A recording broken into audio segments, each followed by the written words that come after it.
Welcome back to the Cossy channel. My name is Cossy. Welcome back to a brand new video. It has been a very busy week for Arsenal, and next week is even going to be better, according to Fabrizio Romano. This week, Arsenal have been signing players, completing medicals, and progressing on the centre forward position as well as the left wing position. And we've got some very good news when it comes to Rodrigo as well. So in this video, let's dive into what are the moves that Arsenal have been making in the past week and what are we expecting next week, based on what we have seen just in the last 7 days. Hit the like button, subscribe to the channel as well. If you've missed anything this week, this is the show that is going to inform you and also remind you of what Arsenal have done so far. So in the last 7 days, obviously the biggest highlight has been Martin Zubimendi completing his medicals at Arsenal and signing his contract. Now next week, according to Sky Sports, BBC, Arsenal will announce Martin Zubimendi. And this was no joke when the Athletic reported that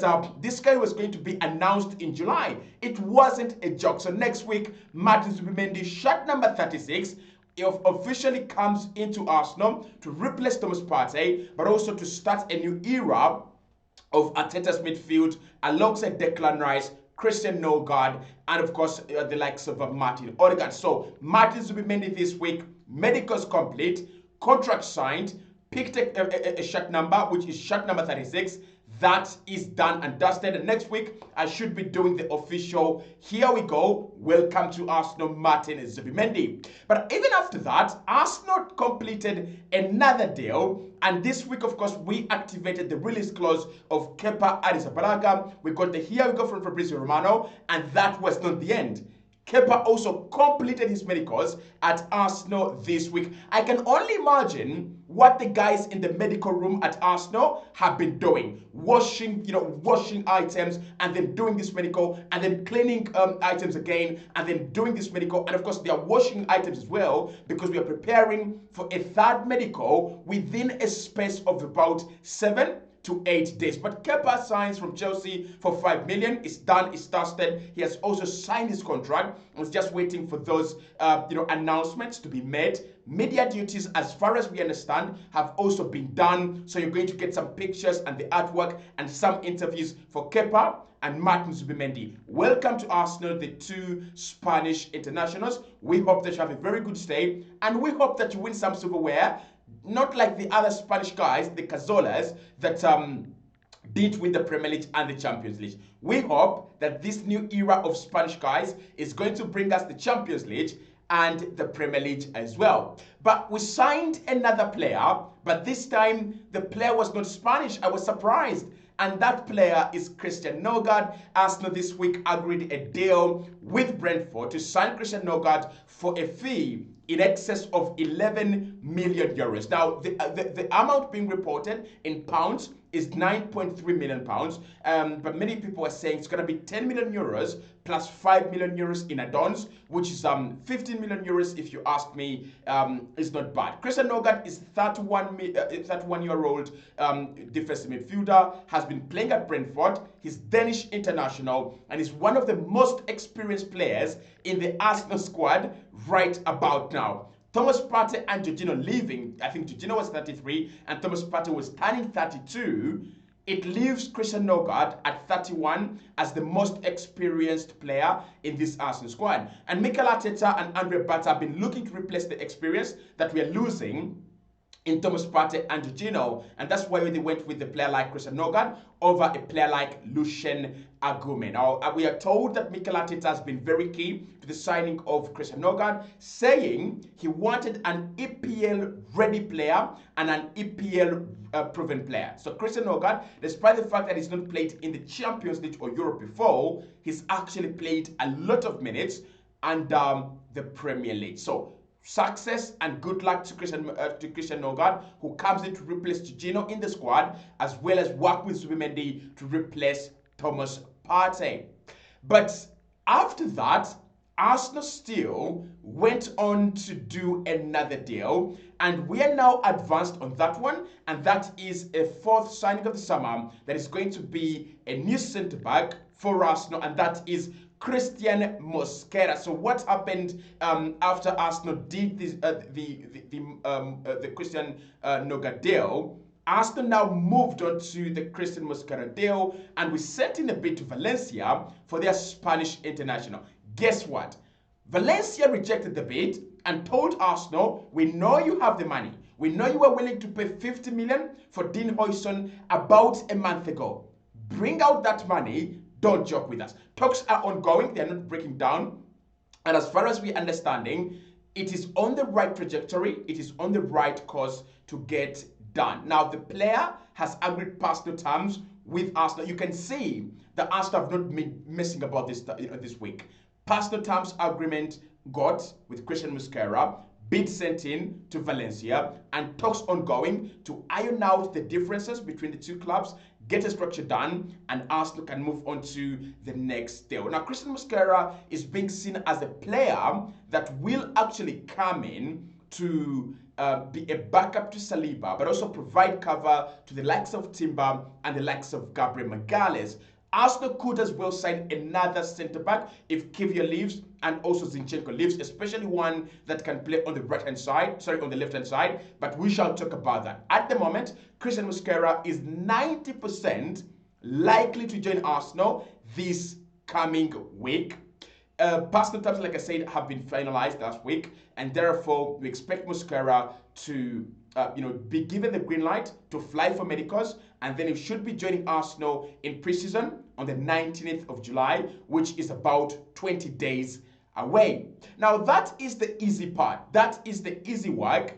Arsenal have also had some wins on terms of the difficult deals, in terms of the harder deals. Obviously, signing Christian Mosquera, 1 year left on his contract, that is easy. Signing Christian Norgaard from Brentford to Arsenal, he's left with, I think, 2 years on his deal or 1 year on his deal as well. That is easy. But Arsenal have also done some good work on the centre forward issue and also on the left wing issue and other targets. So this week is when we saw the Sesko price finally drop. What Arsenal have done, they have suffocated RB Leipzig into succumbing to the price that Arsenal really want to pay rather than the price that they want us to pay. Now, most importantly, and what's very, very important when it comes to this Sesko deal is Arsenal want to progress very quickly. They want to get a resolution very quickly, and so do RB Leipzig. So at some point in time, Arsenal said, we're going to play the waiting game. We are going to be patient, but we know that RB Leipzig will drop their price. And that is what happened according to Bild. In the last few days, Benjamin Sesko's price has actually dropped significantly from the 100 million that RB Leipzig have been asking for to just 70 million euros. Now, RB Leipzig are saying, you can give us 70 million euros, maybe guaranteed, and then a few add-ons, right? If you guys win the Champions League, if he scores 25 goals, if he does this and that. A few add-ons are going to be added onto that, and I think Arsenal don't have a problem with that as well. So Benjamin Sesko, Fabrizio has already told us in the same week that personal terms and contract issues do not have a problem when it comes to Arsenal and Benjamin Sesko. It is clear as day. They all want a deal done and they all want to be on the same page. Sesko wants to be at Arsenal, Arsenal wants Sesko, and everything is moving in the right direction.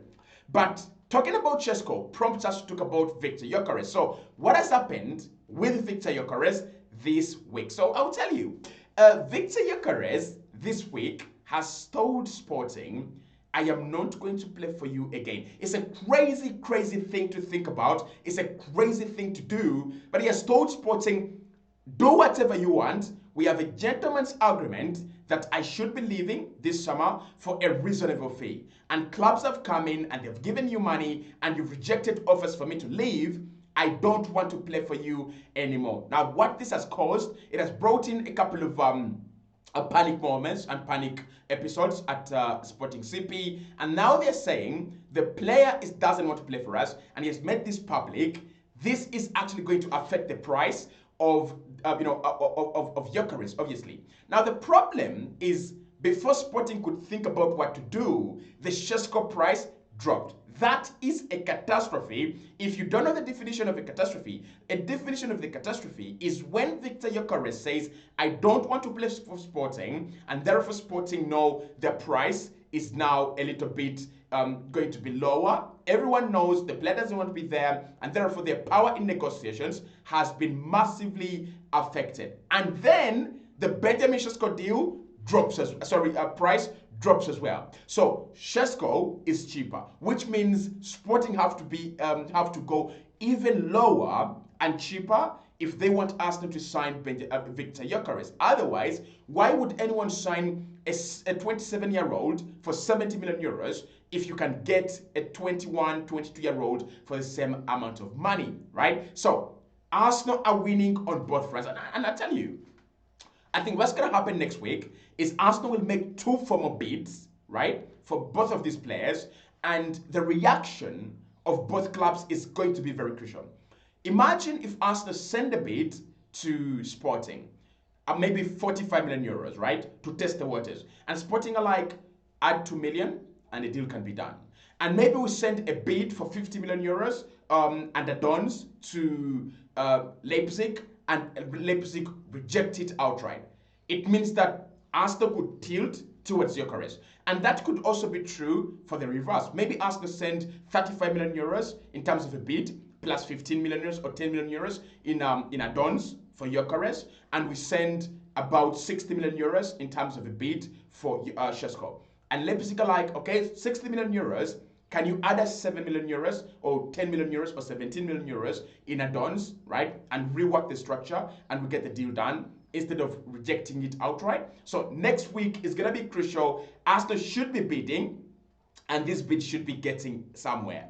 Now, Rodrigo has been described by Fabrizio as the signing of the dreams for Mikel Arteta, Andre Bata, and Arsenal this summer. And this week, Fabrizio has told us that the player has the power. Wow. Okay. Not the power to walk away. He has the power to tell Real Madrid, let me go. I am not going to be staying at the club. I want to be playing football elsewhere. Now, the Athletic have also reported that Arsenal are confident that they can provide Rodrigo with footballing minutes where he's playing at ease, right?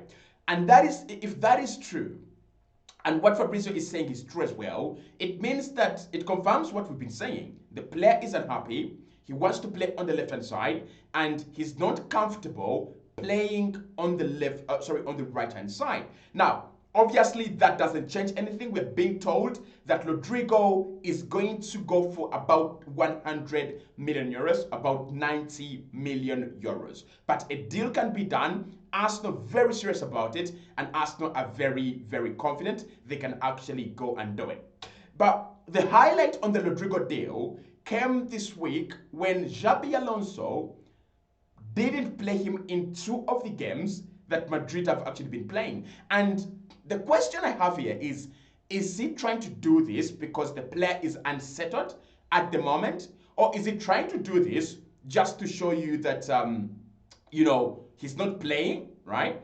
But he's our player, right? We can play him if we want. We can play him when we want. Or we can actually not play him and everything will still be okay.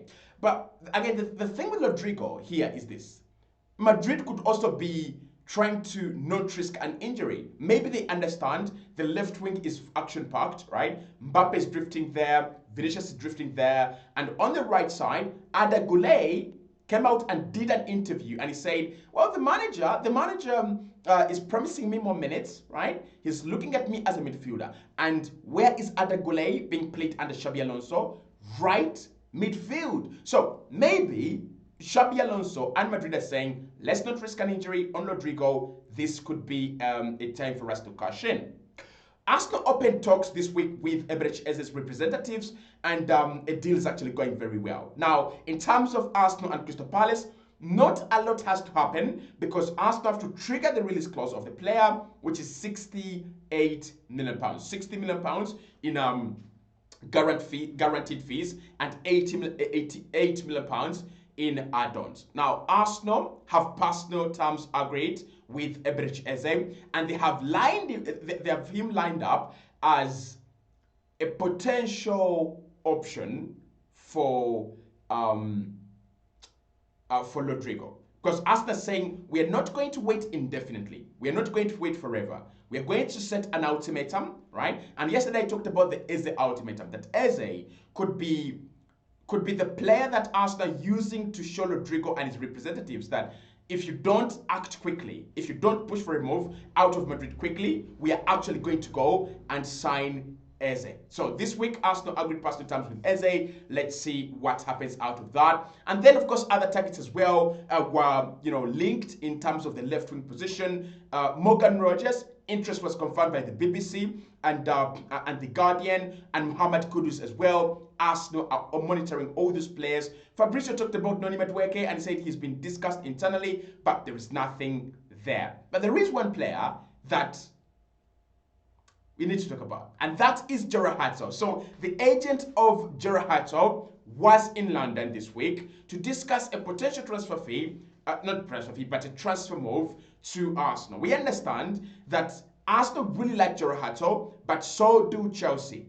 Arsenal have done a lot of scouting on this player, and we have actually followed him for, I think, the past 3 to 4 years, right? At the moment, though, the deal depends on departures, but Arsenal have also done some work on the Gerard Herzog deal. So in my next video, we should be discussing what is coming up. By the way, give me some credit because we did this on Monday. We were predicting what could happen at Arsenal. I told you about the Thomas Partey decision. That was confirmed. He's leaving. I told you about Kepa. That was confirmed. I told you about Matt Zubimendi's medicals.